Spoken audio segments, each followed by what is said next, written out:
Hello friends, আশা করি তোমরা সকলে ভালো আছো। আর আমার গলার ভয়েসটা একটু পাল্টে গেছে, কারণ একটু ঠান্ডা লেগে গেছে, তো সেই জন্য।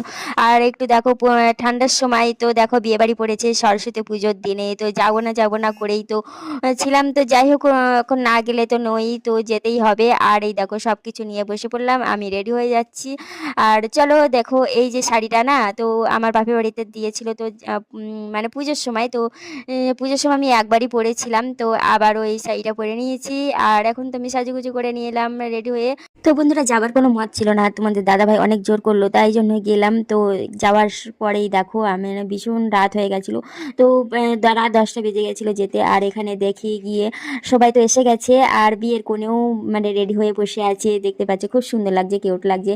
আর সাজগোজ হালকা মেকআপে তো খুব ভালোই লাগছিল। তো বিয়ের কোণের জায়গাটা খুব সুন্দর করে সাজানো হয়েছে, দেখো ফুলটা দিয়ে খুব সুন্দর লাগছিল আর জায়গাটা। আর আমি তো ফটো তুলে নিলাম, সবাই এক এক করে তো ফটো তুলে নিচ্ছি।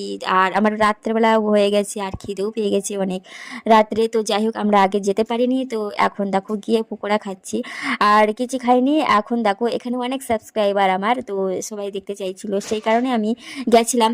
তো এখন সবাই মিলে একটু ফটো তুলে নিলাম। তো বন্ধুরা, কিছুক্ষণ ঘোরাঘুরি করার পরে রাত 11টা বেজে গেছে, আর ডিনারে বসে পড়লাম। তো দেখো মেনুতে কি কি আইটেম ছিল, আবার আইটেমগুলো খুব সুন্দর হয়েছিল, ডেকোরেশনটা খুব ভালো সাজানো হয়েছিল। তো এখন তো আমরা খাওয়া দাওয়া কমপ্লিট করে নিয়ে বাড়ি ফেরা পথে ছিলাম। তো যাই হোক, এখন তো আমি বাড়িতে ফিরতেই পারলাম না, ট্রেন মিস করলাম। তো মিস করার পরে তো মামা শ্বশুর বাড়ি ছিল সামনেই, তো সেখানে চলে গেছিলাম। তো বন্ধুরা, তারপরে তো ভোর 4টের সময় উঠে ট্রেন ধরে বাড়ি ফিরলাম। আর এখানে দেখতে পাচ্ছি খাবার দাবার কমপ্লিট করে একটু বর বউয়ের সাথে ফটো তুলে ভিডিও করে চলে আসলাম। আর এখানে দেখছি তো এখনো বিয়ের এখনো শেষ হয়নি। তো যাই হোক, রাত্রেবেলা বিয়েটা ছিল। আর এখন দেখতে পাচ্ছ বাইরে বেরিয়ে তোমাদেরকে এই সামনের গেটটা দেখানো হয়নি, তো খুব সুন্দর সাজানো। এই ঠান্ডার সময় কার কার বিয়ে বাড়ি পড়েছে জানিও। আর এই মিনি ব্লগটা ভালো লাগলে লাইক সাবস্ক্রাইব করে দিও, নিউ ফ্রেন্ড হলে। চলো টাটা, ভাই, ভালো থেকো সবাই।